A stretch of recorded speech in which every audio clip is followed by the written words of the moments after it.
Welcome to Two Fools Podcast. I'm Dave the Head. And this is Drew. And today we're going to talk about role-play games. We're talking about sitting at the table with some dice, some paper, and some pals. Or in this case, I believe what we're going to start is for people that maybe are interested and just haven't found a group or don't know what to do yet. Because you have no pencils, no paper, no dice, no pals. Wow, we're taking this to the poorhouse, apparently. That's right. Then. So, before we get started, I think Drew and I should probably talk to you folks about how long we've been into the game and why we think we're qualified to help you figure out how to get started. You want to go first? Sure. I started 1997, 1998 with Advanced Dungeons & Dragons, or 2nd edition, as it was called, with a group from my ROTC unit in high school. That's the Junior Reserve Officer Training Corps, for those of you who don't have it. It's a military-style class, but keep going. And I was in the Rifle Corps, and we went on a field trip for a competition. And got real bored, and a game of D&D broke out. As they are wont to do. Yeah. And I had never played, so I was like, well, what's going on? And, they didn't have, all the paper and pencils and whatnot. We were just kind of like, the guy that knew the most was like, okay, here's your, character and stats. He just kind of applied people with classes and whatnot. Sure. And we did just some quick role play, and that's how it started from there. I first got started also in Advanced Dungeons & Dragons 2nd edition. Some JROTC students that I was in class with were doing something at lunch and invited me over to join in, and it went poorly at first. I fooled around with other role-playing games and then came back to D&D, which 2nd edition is my true love, and don't play it anymore because nobody likes it, and that's okay. Me and my books will sit quietly in our own room. Memories of Bag of Holding. Anyway. Don't put another bag in there. That's all right. So, now me personally, I have played mostly D&D style games. I've played the Marvel game, role-playing game. I've played Robotech on the Palladium system. I've played handful of Palladium system games. Rifts is the real big one that if you're new and you want to get into the Palladium system, as it were, or even if you're old hat at role playing but you'd like to try new systems, Rifts is the way to go there. RIFTS. Give that a Google search. I know you're a fan of the Big Eyes Small Mouth series. Big Eyes Small Mouth, or BESM, which is up to 3rd edition now, and in my opinion, 3rd edition is the best of it so far, because 2nd edition had some majorly balance problems. But it's a generic style role-playing game fit for whatever story you want to do, with the idea of being, hey, this role-playing game takes its flavor from animes and mangas, right? Yeah, yeah. And like I said, 3rd is, in my opinion, the best. Most of these systems, there are going to be flaws somewhere in it. It's just finding the systems that have the least amount. Or finding the systems where you don't mind the flaws. Yeah, or you don't mind it, or you... for other, for veterans, they're going to say, well, why don't you just house rule it? And, we can talk about that later. We'll come back to that on another show. Another good setting a lot of people get into in the beginning is the White Wolf setting with Vampire the Masquerade, Werewolf the Apocalypse, and these are the older versions. They've remade them into new Vampire the catchphrase and Werewolf the subplot. I don't know them personally. I never got into them. I figured after spending about $400 on werewolf books, I wasn't changing. Whew. Yeah. I liked it. I mean, the story was beautiful. And see, that's the key here. This is why many people first get involved into role-playing, is because it's so immersive. And it's as immersive or not as immersive as you, the player, want it to be. I play with people who are happy to sit down with some miniatures and a couple of dice, tell some tell some dumb jokes, drink a beer, roll some dice, kill some orcs. So it's a video game. You get to interact with people that you really like, or in some cases new. So let's start with the new part. Okay, well, step one, you need a group. You can't roleplay without a group. And so let's start with the group concept. Normally you're going to have one person that's either the dungeon master, the game master, the storyteller, whatever. It's this person's job usually to create the stories and to be the judge. If that sounds weird to you, realize that most of these people are going to get fun from either A, sharing their story, or B, running a fair game for everyone. Because me personally, I'm often the dungeon master, and I get a lot of giggles out of watching everyone working together and coming up with solutions, especially when the solutions aren't something I ever saw coming. Again, I DM from time to time. I get to switch off some because, again, I have a group over here at our friend's place that, I go to every Friday and Saturday, and we have multiple people that DM, so I get to spend a little time DMing, I get to spend a little time playing. I've always thought that you were a very good storyteller. I think that's one of the reasons why Big Eye Small Mouth worked well with you, is that you come up with these very good, intricate plot stories, and you're very good at describing the backgrounds and what's going on, and I've always enjoyed that. The second thing you need to worry about your group is size. And, like you don't want to hear, but size does matter. For initially... That's what she said. Exactly. For initially, I would suggest that you look for a group that's between 3 and 4 players. That's not counting the storyteller. This allows everyone to have an intricate part in the game. Using Dungeons & Dragons as the good classic standby, you're going to have a warrior type, a healer type, a magic type, a rogue type, and if with the 5th player, you have that ability for a little extra, like in our example is going to be the bard or the druid or the ranger, Mm-hmm. You fit a lot of different roles in here, and it allows for the characters to spotlight from time to time, and when you first get started, let's be realistic, it's about the game. It is, and for people that might not understand those classes, we're probably going to get into them a bit. Sure. But the best way to describe that is if you take MMO standards, the tank, the DPS, the healer. Sure. And go down like that. And each of those classes fit those roles. You just kind of have to get used to the system to figure out which one is which. Of course, the fighter's the tank. Depending on what version of D&D you're playing, it's either the mage or the rogue that's the DPS, and the cleric's the healer. So we can focus on that stuff on a later day coming up. If you guys like that, you want to post a comment, hey, I'm interested, let me hear more what your opinions are and stuff like that. The other aspect to groups could be, and this is where you're going to have to know yourself, or be willing to experiment. Games like White Wolf games, it's not about the classes and the adventure, it's about the social interaction. Vampire the Masquerade is considered to be a very political game, with a prince of the city in charge, an elder vampire, and you're just a youngling who's just been freshly made and got to make your way in the world today, and it takes everything you got, and getting away from all your worries. Never mind. Now, did you ever play any White Wolf? I did. For newbies, I would stress don't play World of Darkness. Pick one of them and stick with it. Yeah. See, the fun thing about the White Wolf is they have like 5-7 different games, and they are all 85% interactive. Keep going, I'm sorry. Yeah, that's okay. But because the first time I played it, it was a mixed bag. You had some vampires, some werewolves, a mage. And as the joke goes in our circle, werewolves win. Werewolves win. Yeah, werewolves are, in this aspect, the werewolves are brutal combat beasts, which they are built that way. So, getting to know what you want and getting to know your group is step one. Step two, finding those people.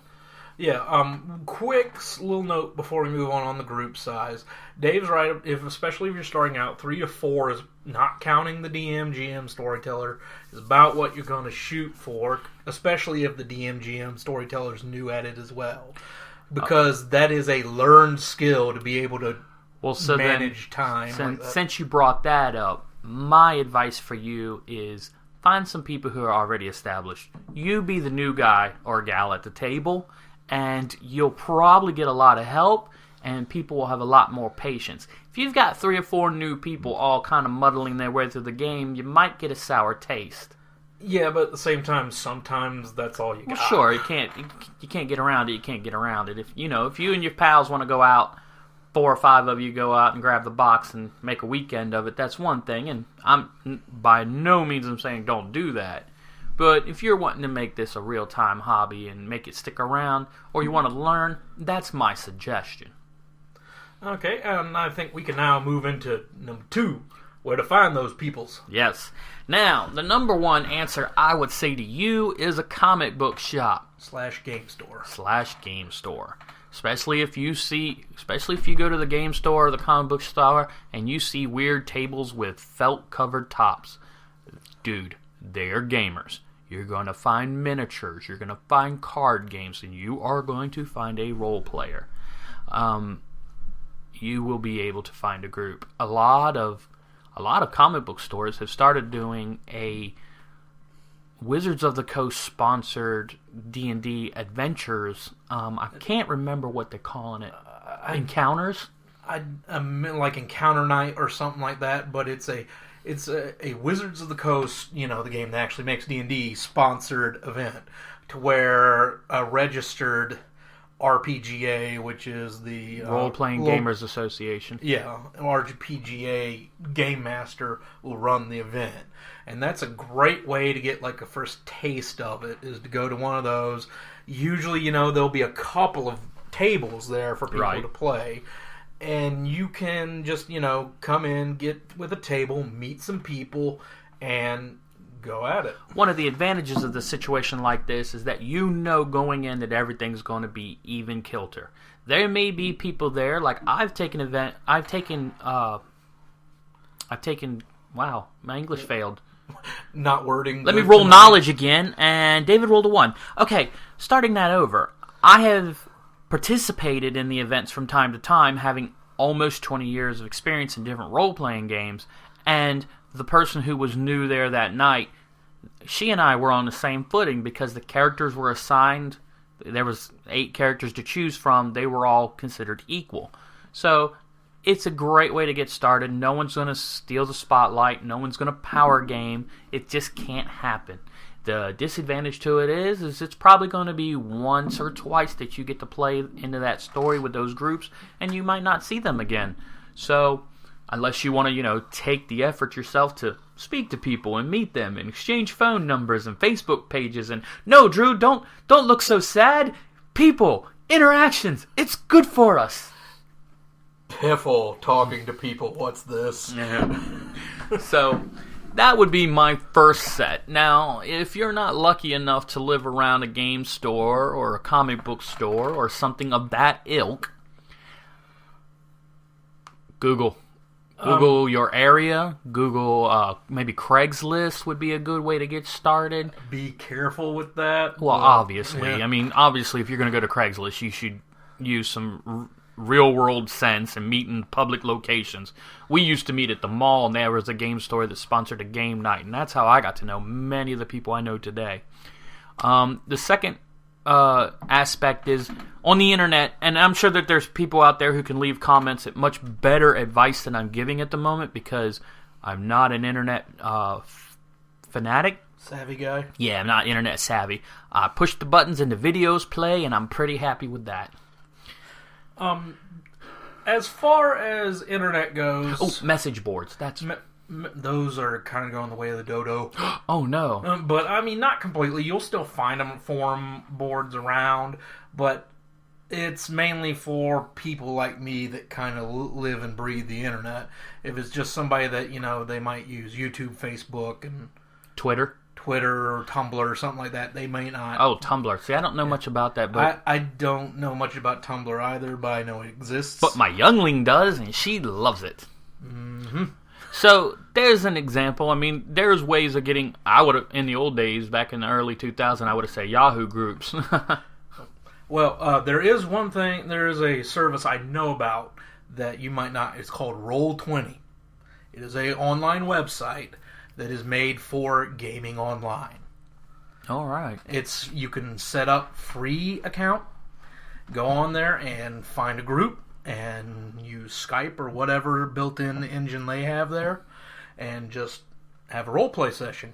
Now, where they're going to try to make money off of you is because I have an account and I played around with this for a little bit. In Roll20, for you to get any more than just kind of like if you're the GM, you can bring up a map and Right. draw on it and show people the map, or you can use these little sprites to be different characters and Sure. things. You only get so many sprites. They're going to try to sell you packs of sprites. Well, I mean, if you're into it, got a dedicated group, it might be worth the investment. It might be worth the investment. I'm just letting you know that just to play, there is no cost to it. But if you really want to get into it, there will be a bit of cost, kind of like any role playing game. So, search around. If you don't have real world, search around on the internet, find out what's local. I really think a Google search with your city address and gaming, Wizards of the Coast site, if you're into the D&D idea. And we go to this because it's been around since the 70s. Dungeons & Dragons is almost the grandfather of almost all role-playing games. I'm sure that some people who are really much further into this can come up with some examples of things that existed either side by side or before, but to my mind, chainmail and... Did they have a catchphrase, or was it just chainmail was the first one? I think the first one by Gary Gygax was just chainmail. Yeah, it was just chainmail. So we're talking like early 70s, maybe even late 60s. I don't know. We could Wikipedia it, but we're lazy. And now somebody's going to say you're acting like too much of an old man. Yeah, well, I like it. Also, another place you can try, if you're in college, I guarantee you your school has a club. Yeah, a gaming club. Look them up. Maybe even in high school, if anyone's listening there, your group, you might have a group around. Talk to some of the faculty. They'll know one way or the other. Oh, even if they don't, there's probably a group there. Definitely at college. Definitely. Well, even in high school, there's probably a group there. You just gotta kind of listen and watch. Because they're not going to. So roll well on your spot check. D&D joke. Number 7. I was getting ready to say, but they are there. They're just probably not doing much of it at school because, sadly, D&D still has a bit of a stigma around it. But let's talk not as much as it used to. Let's talk about the third step. What am I going to need to play?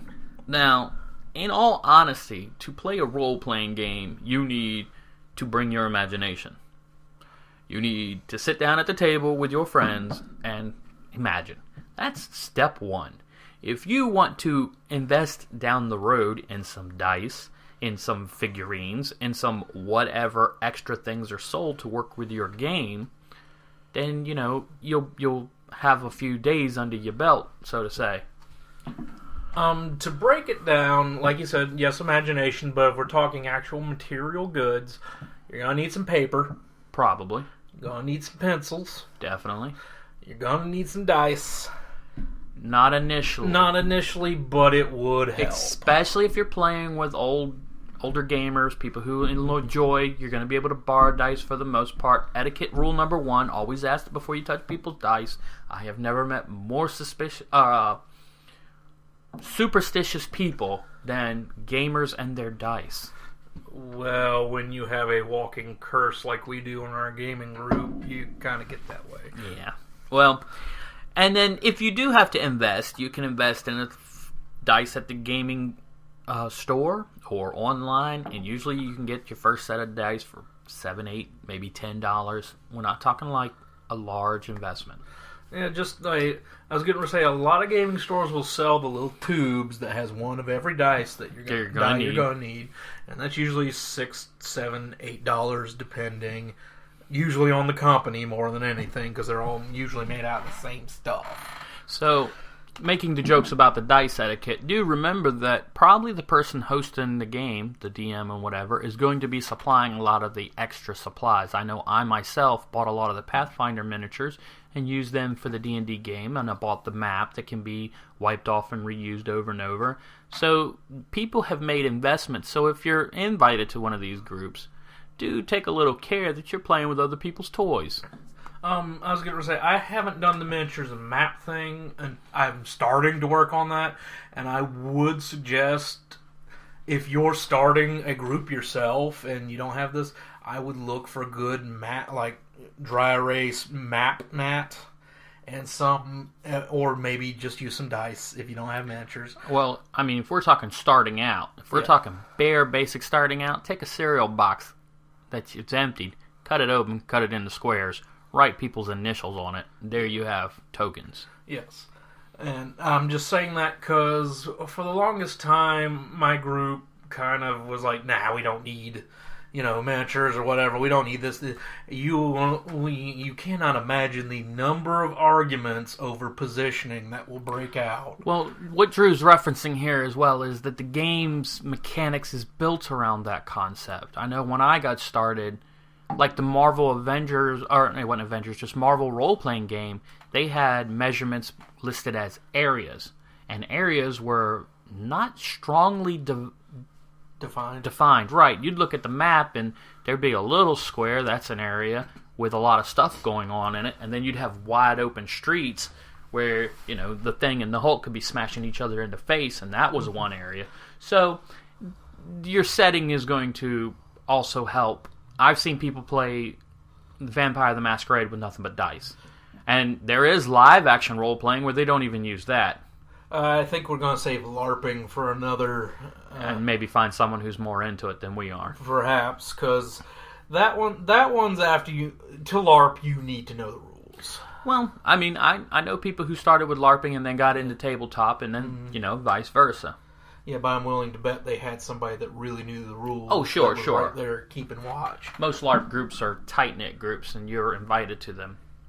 So, stuff is, and actually, the easiest aspect of this getting started, because stuff is easily gotten or easily substituted by other things.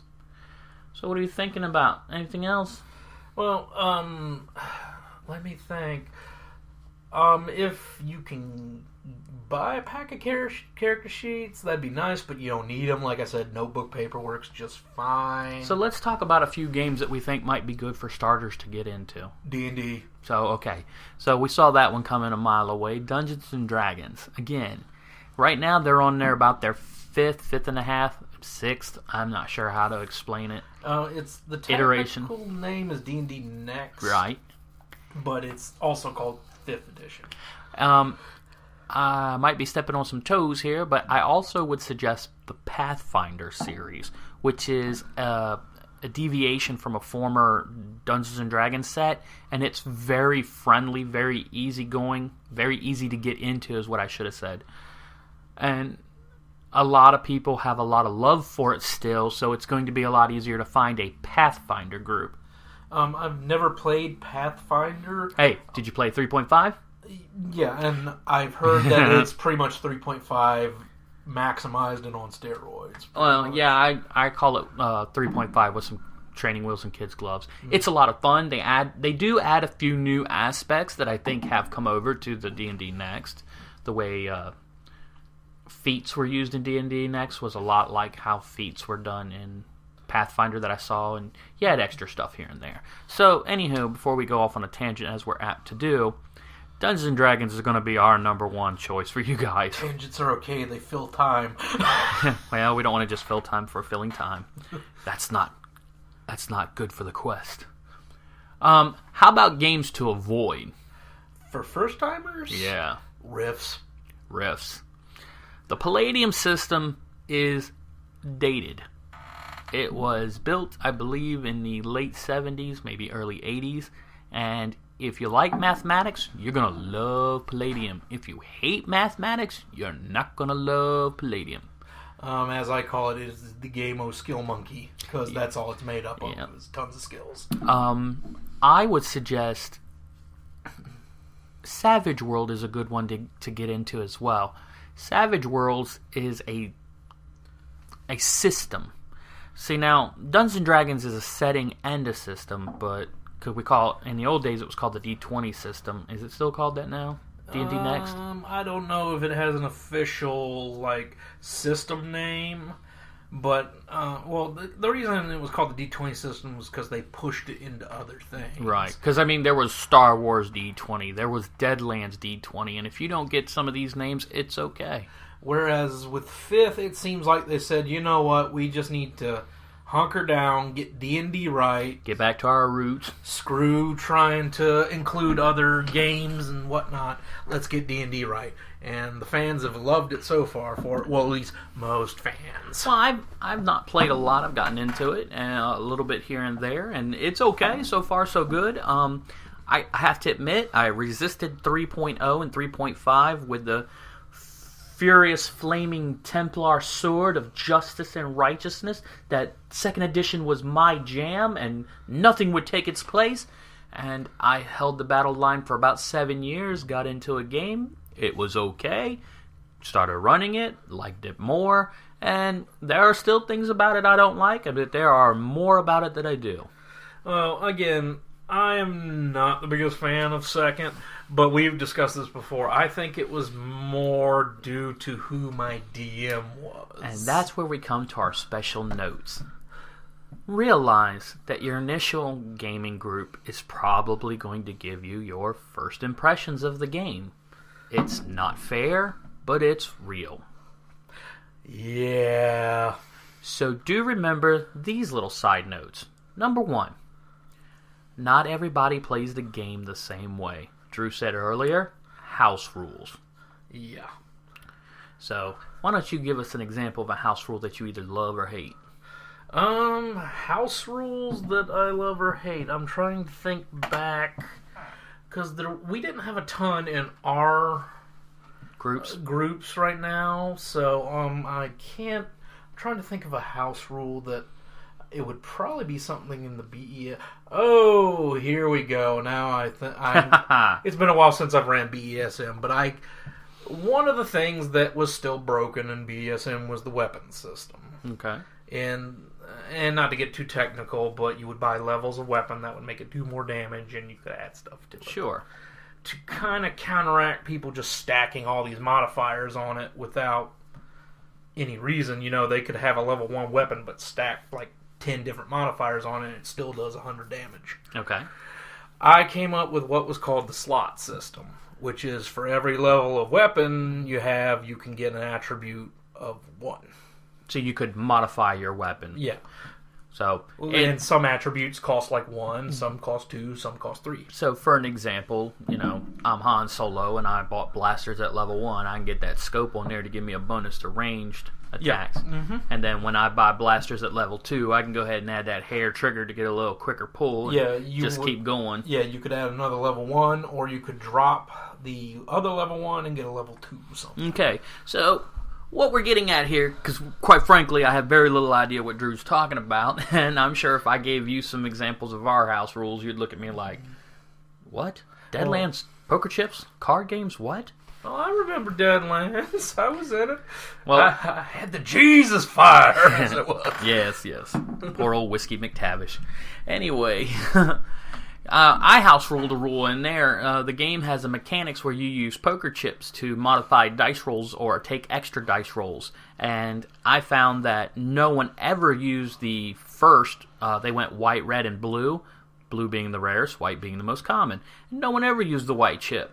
So I house ruled what it did, and lo and behold, people started using them again, and the game flowed better, in my opinion. So when I recently, in the past few years, went and played Deadlands with someone else, I had been playing it my way so long that when they started doing it by the way of the rules, I was confused and had to check myself before I wrecked myself. Too late. So what we're getting at here is you're going to see some house rules, and you're going to have a little flexibility. Or you're going to end up playing the game with the same people over and over again. Well, yeah, and house rules are not a bad thing, I know if you're new and say you went out and got the book, You decide, Right. I want to go get the player's handbook. I want to read it. Right. Which it's a long read, but it's a good read. Well, it teaches you how to play the game. Yeah. So if the DM says, well, this is how we're doing it here, I would say, maybe ask so you get a clarity on what's going on, so he can say, oh, this is how I'm house ruling it. Right. But, I wouldn't say confront him going, you're doing this wrong. Because that makes you a rules lawyer. And the rules lawyer is someone nobody wants to play with. There's nothing wrong with being the rules encyclopedia. Page 47 states that this is how it's done. In fact, are you going to be doing that? No? Roger that. Thanks for telling me. In fact, the rules encyclopedia / lookup man is the DM's best friend. Well, it depends on the DM, but you're probably right. And that's how I usually do with D&D, especially with the new one. I don't know all the rules yet. So I usually give somebody a book and say, look this up while I continue to do what I'm doing.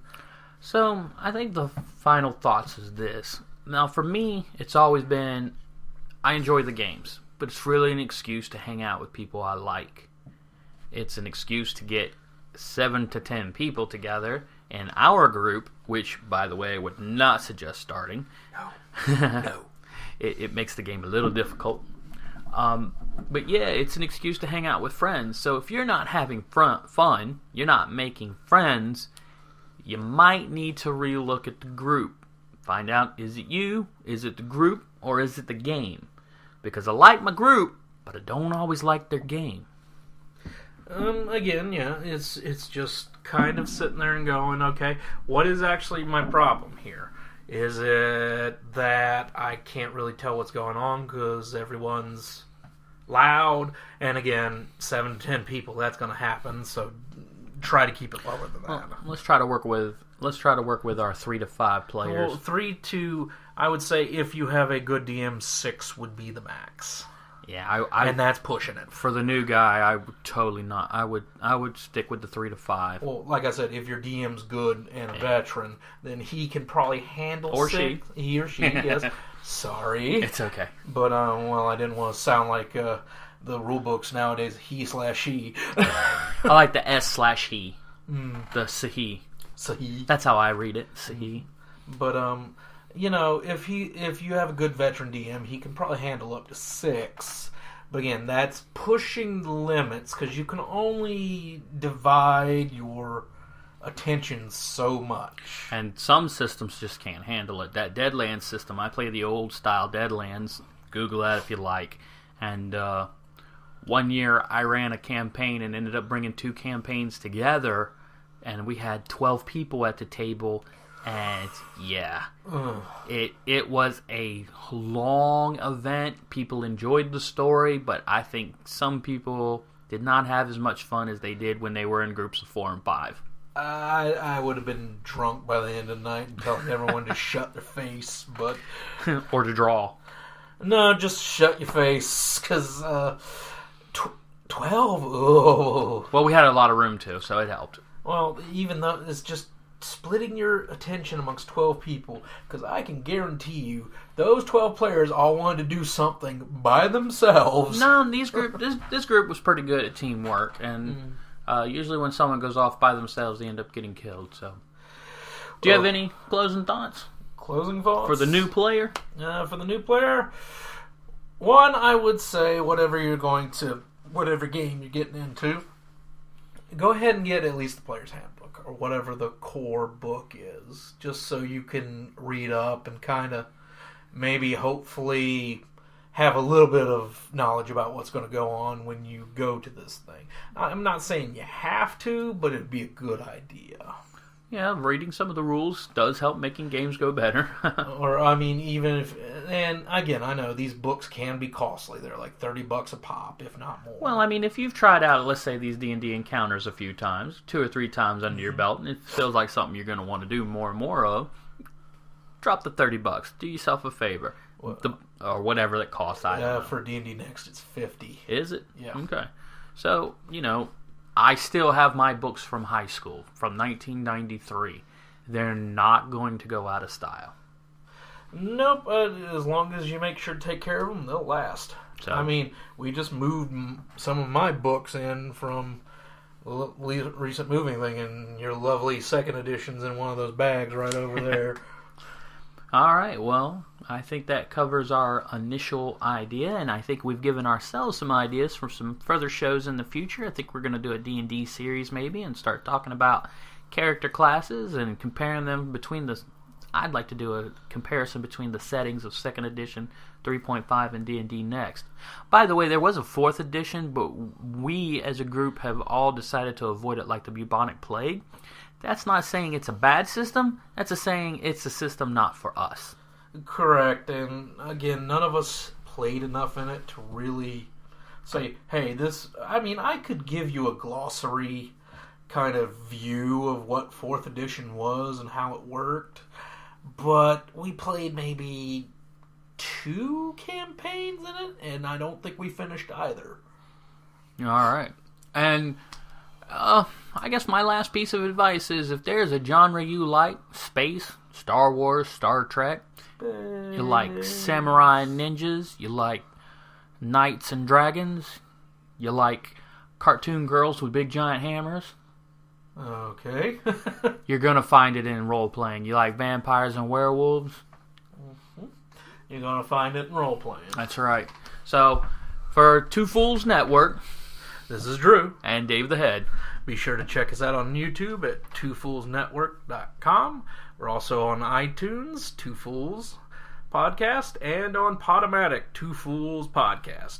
Have a good night.